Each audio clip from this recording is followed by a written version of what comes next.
ओम शांति। 12/7/2023। मीठे बच्चे, अभी तुम्हें पवित्र जीवात्मा बनना है। इस समय कोई पवित्र जीवात्मा नहीं है, इसीलिए अपने को महात्मा भी कहला नहीं सकते। प्रश्न है, सतयुगी राजाई का इनाम किन बच्चों को प्राप्त होता है? उत्तर है, जो श्रीमत पर याद की रेस में नंबर 1 जाते हैं, उन्हें ही राजाई का इनाम मिलता है। तीखी रेस होगी तो रजिस्टर में नाम अच्छा होगा और इनाम के अधिकारी बनेंगे। तुम बच्चे दूरदेशी बन बड़ी दूर की रेस करते हो।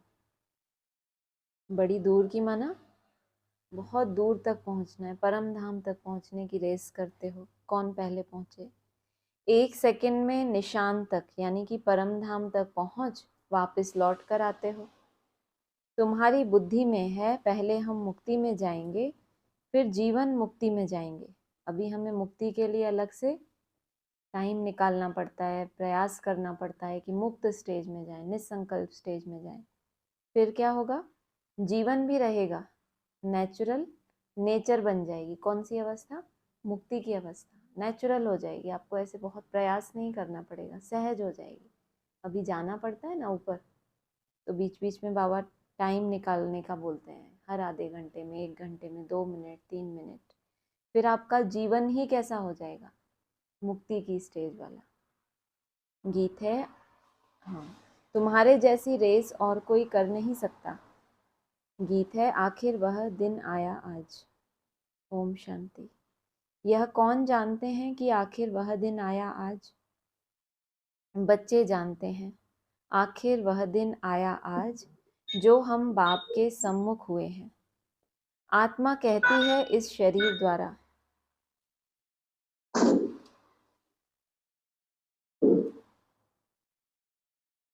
अभी तुम बैठे हो, जानते हो हम आत्माएं अभी परमपिता परमात्मा के सम्मुख बैठी हैं। बरोबर 5000 वर्ष पहले भी हम आत्माएं यानी जीव की आत्माएं परमात्मा से सम्मुख मिली थी। आत्मा कहती है मेरा यह शरीर है, शरीर नहीं कहेगा मेरी यह आत्मा है। हम आत्माओं का बाप आखिर आज आया है। आना भी जरूर है भक्ति के बाद ज्ञान देने के लिए, ज्ञान से सद्गति करने के लिए आखिर आया है। यह सारी दुनिया नहीं जानती, सारी दुनिया के सम्मुख हो भी नहीं सकेंगे।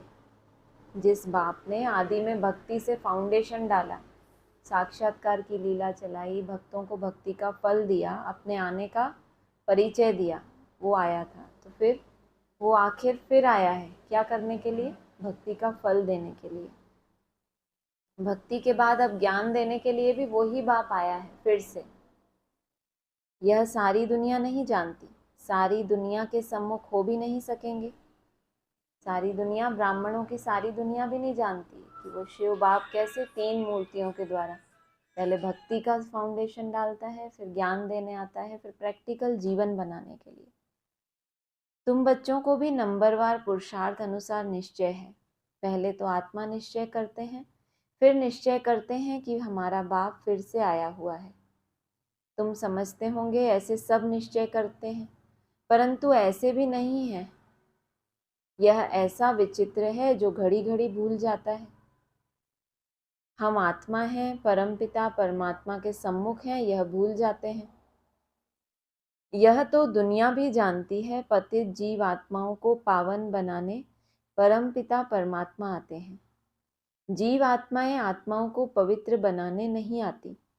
सभी जीव आत्माएं हैं, परमपिता परमात्मा एक ही है। उनको जीव नहीं कहेंगे क्योंकि उनको कोई स्थूल सूक्ष्म शरीर नहीं है। यह बाप बैठ समझाते हैं।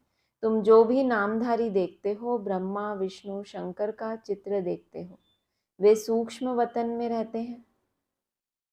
वह भी सूक्ष्म जीव आत्मा ठहरे। यह बड़ी समझने की बातें हैं।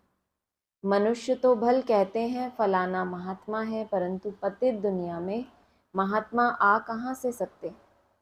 यहाँ कोई सुप्रीम पावन हो न सके। हाँ, वह सुप्रीम बाप पावन बनाकर गए हैं। सतयुग आदि में देवी देवता थे, यह तो जरूर समझेंगे कि पवित्र आत्माएं थी। अभी पतित जीव आत्माएं हैं। पावन जीव आत्माएं भी थीं, बरोबर सतयुग आदि से सृष्टि पर पवित्र जीवात्माएं थीं। उन्हों को महान आत्मा कहेंगे। बाप समझाते हैं, पतित दुनिया में कोई भी महान आत्मा हो नहीं सकते, सब पतित जीवात्माएं हैं। पतित जीवात्मा जरूर औरों को भी पतित ही बनाएगी। वहाँ है पवित्र जीवात्माएं, तो क्या करेंगे? ऐसे नहीं कि पवित्र जीवात्मा बनाएंगे, नहीं, वहाँ बनाने की बात नहीं रहती। इस समय सभी पवित्र जीवात्माएं बनती हैं। वहाँ तो है ही सब पावन। इतना पावन बनाने वाला कौन? बाप बैठ समझाते हैं, तुम जब देवी देवता थे तो पावन थे, यहाँ आकर पतित बने हो। यह है ही पाप जीव आत्माओं की दुनिया। अक्षर बिल्कुल क्लियर समझाना है। पाप जीवात्मा, क्योंकि आत्मा भी पतित है, शरीर भी पतित है। वहाँ फिर महात्मा अक्षर नहीं देते, वहाँ तो है ही सब पवित्र। कहते ही देवी देवता हैं। सर्वगुण संपन्न, 16 कला संपूर्ण, अहिंसा परमो धर्म जीवात्माएं हैं। संपूर्ण निर्विकारी माना संपूर्ण पवित्र। तुम बच्चों को समझाया जाता है, सन्यासी पवित्र रहने लिए पुरुषार्थी हैं। अच्छे अच्छे सन्यासी पवित्र रहते हैं, जिनको महात्मा कहा जाता है। पवित्र रहने लिए अलग रहते हैं, परंतु वह तो है निवृत्ति मार्ग वाले, उनको भक्ति मार्ग में महात्मा कहेंगे, ज्ञान मार्ग में नहीं। ज्ञान और भक्ति दोनों अलग अलग गाए जाते हैं। आधा कल्प सतयुग त्रेता में ज्ञान की प्रारब्ध है, यहाँ फिर भक्ति की प्रारब्ध कहेंगे। यह है भक्ति मार्ग। पहले भक्ति भी अव्यभिचारी होती है, फिर अंत में तमो प्रधान व्यभिचारी भक्ति होती है। अभी व्यभिचारी भक्ति का अंत होना है, तब बाप आए हैं। बाप एक ही बार आकर ज्ञान से आधा कल्प के लिए तुम्हारी प्रारब्ध बनाते हैं। तुम नंबर 1 पुरुषार्थ करते हो। कोई तो राजा रानी बनते हैं, कोई फिर प्रजा या दास दासी बन जाते हैं, क्योंकि राजधानी स्थापन हो रही है। तुम अब दूरादेशी बुद्धि बनते हो। दूरादेशी बुद्धि को त्रिकालदर्शी कहा जाता है।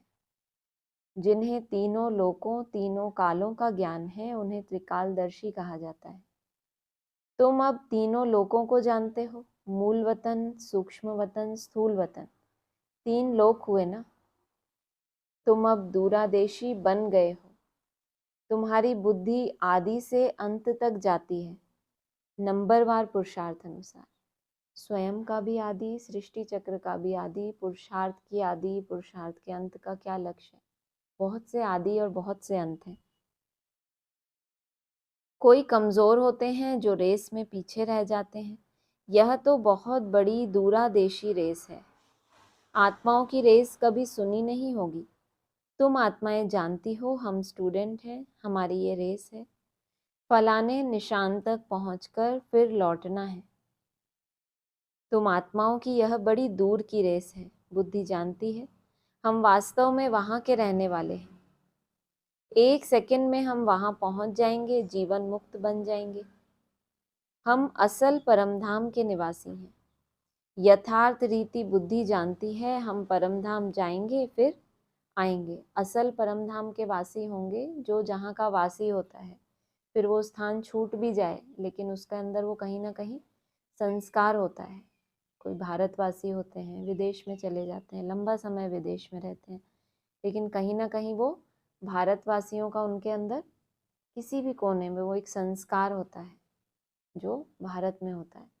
ऐसे ही जो असल परमधाम निवासी हैं, संगम युग पे अपनी मेहनत से परमधाम की स्थिति में टिके थे, तो अब जब उनको वो चांस मिलता है या वो ज्ञान मिलता है तो उनको शौक होता है। सबको क्यों नहीं शौक होता? बहुतों को परिचय मिलता है परमधाम में आत्मा शांत रहती है, सबको ऐसा शौक नहीं होता। तो क्यों हमारे अंदर वो प्रेरणा होती है बार बार वो स्थिति में टिके? हम असल में उस परमधाम के निवासी हैं। बाकियों को तो फिर बाबा सजाएं खिलाकर ले गए, जाना ही है तुमको, खींच खींच के सजाएं खा ली, है ना। पापों से मुक्त होने के लिए कुछ ना कुछ विधि अपनाई ना, फिर परम धाम गए जबरदस्ती। और जो असल परम धाम के वासी हैं वो तो फिर स्वेच्छा से जाएंगे। जैसे यथार्थ रीति बुद्धि जानती है हम परम धाम जाएंगे फिर आएंगे, जैसे रेस में निशान तक पहुंचकर फिर लौटते हैं, हम भी बाबा के पास जाएंगे फिर वापस आएंगे। अब आत्माएं रेस सीख रही हैं। तुम सबको कहते हो मन मना भव। बुद्धि का योग अपने बाप और परम धाम से रखो जहां तुम अशरीरी रहते हो। यह सिर्फ तुम्हारी बुद्धि में ही यथार्थ रीति है। तीनों कालों तीनों लोकों की नॉलेज तुम्हारी बुद्धि में है। 84 जन्मों का ज्ञान और कोई में हो नहीं सकता।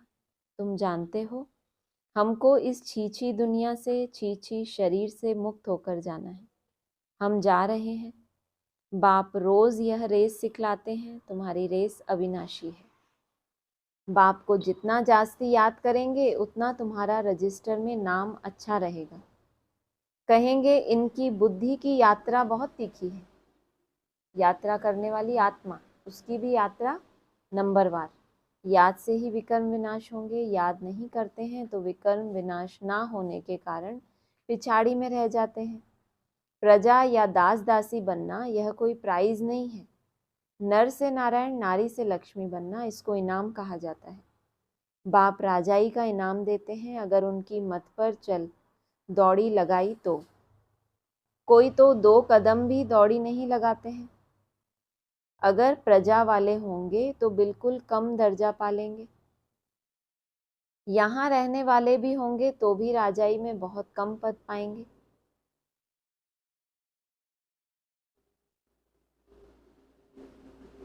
किनके लिए बोला? जो 2 कदम भी दौड़ी नहीं लगाते, इतनी सी भी हिम्मत नहीं रखते। बुद्धि की यात्रा। लाइट तो नहीं है, फ्लेयर बंद कर दो।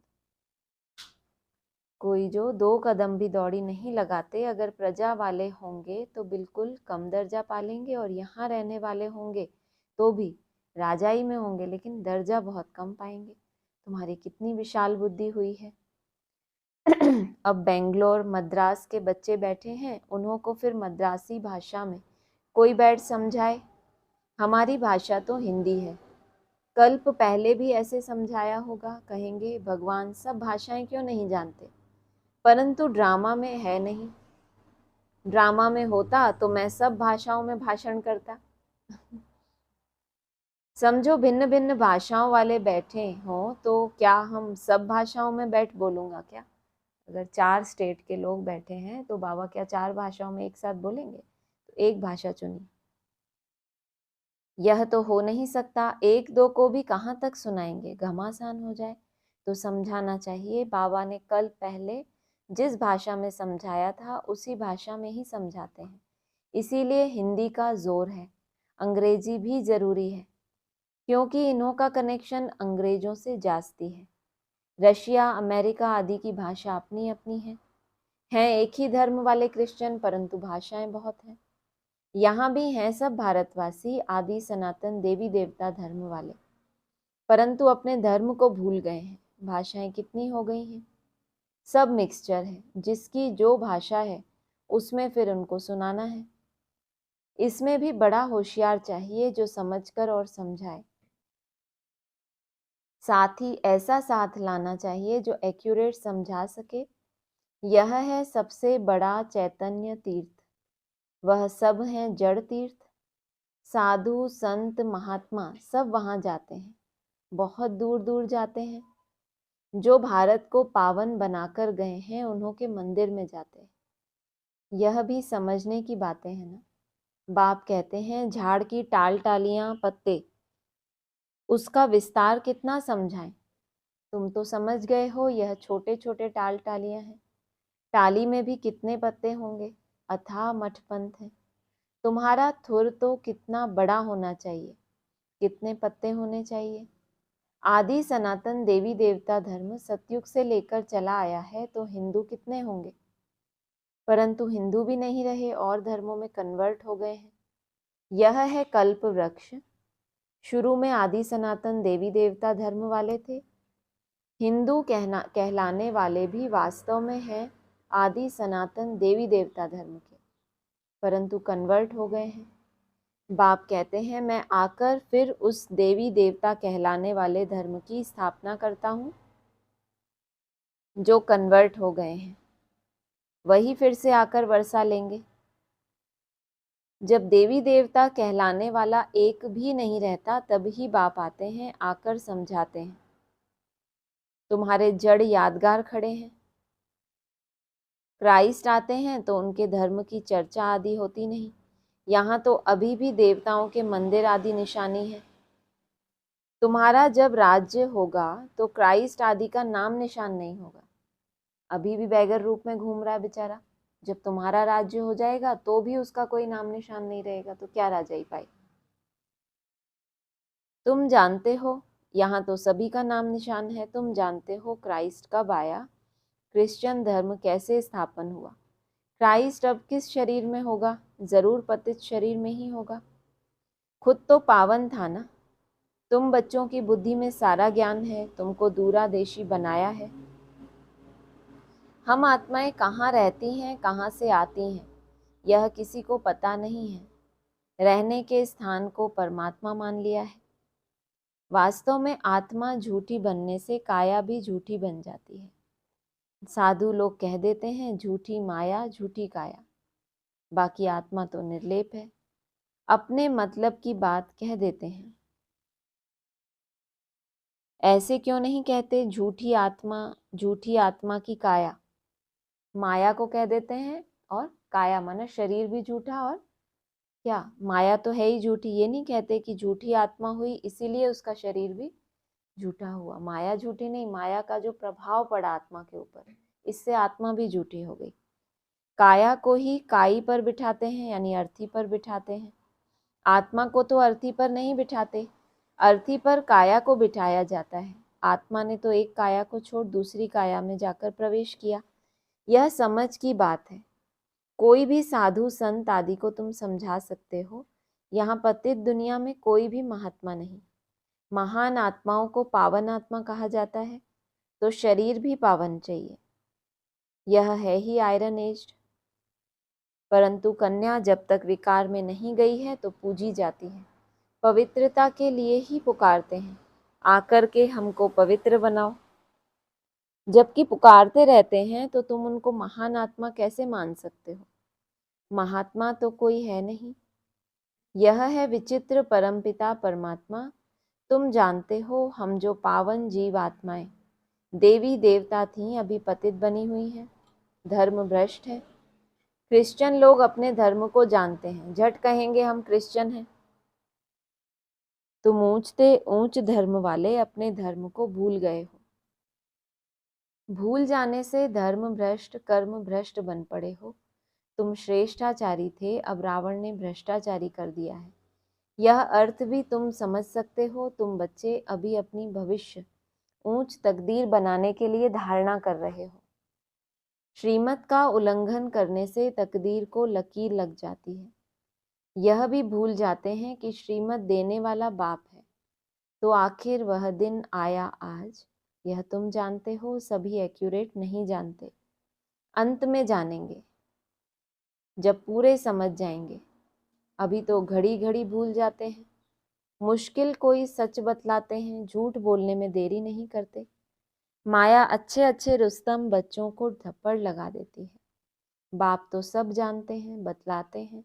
तुम भूल करते हो, बड़ी डिससर्विस करते हो। अच्छा, मीठे मीठे सिक्की लदे बच्चों प्रति माता पिता बाप दादा का याद प्यार गुड मॉर्निंग। रूहानी बाप की रूहानी बच्चों को नमस्ते। रूहानी बच्चों की रूहानी बाप दादा को नमस्ते। धारणा के लिए सार है, दूरादेशी बन तीनों लोकों और तीनों कालों को जान। बुद्धि से रेस करनी है। इस छीछी दुनिया छीछी शरीर से मुक्त होना है। झूठ बोलने की आदत को मिटाना है। श्रीमत का उल्लंघन कर डिससर्विस नहीं करनी है। वरदान है लौकिक वृत्ति दृष्टि का परिवर्तन कर अलौकिकता का अनुभव करने वाले ज्ञानी तू आत्मा भव। लौकिक संबंधों में रहते हद के संबंध को ना देख, आत्मा को देखो। आत्मा देखने से या तो खुशी होगी कि ये आत्मा मेरा भाई है, या तो फिर रहम आएगा। अगर अज्ञानियों जैसा बर्ताव करता है तो क्या होगा? रहम आएगा। यह आत्मा बेचारी परवश है, अज्ञान में है, अनजान है।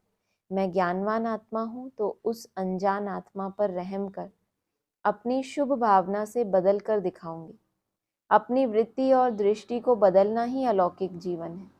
जो काम अज्ञानी करते वह आप ज्ञानी तु आत्मा नहीं कर सकते। आपके संग का रंग उन्हें लगना चाहिए। स्लोगन है, अपने श्रेष्ठ कर्म से विश्व पिता का नाम बाला करना ही विश्व कल्याणकारी बनना है। अपने श्रेष्ठ कर्म से विश्व पिता का नाम बाला करना ही विश्व कल्याणकारी बनना है। ओम शांति।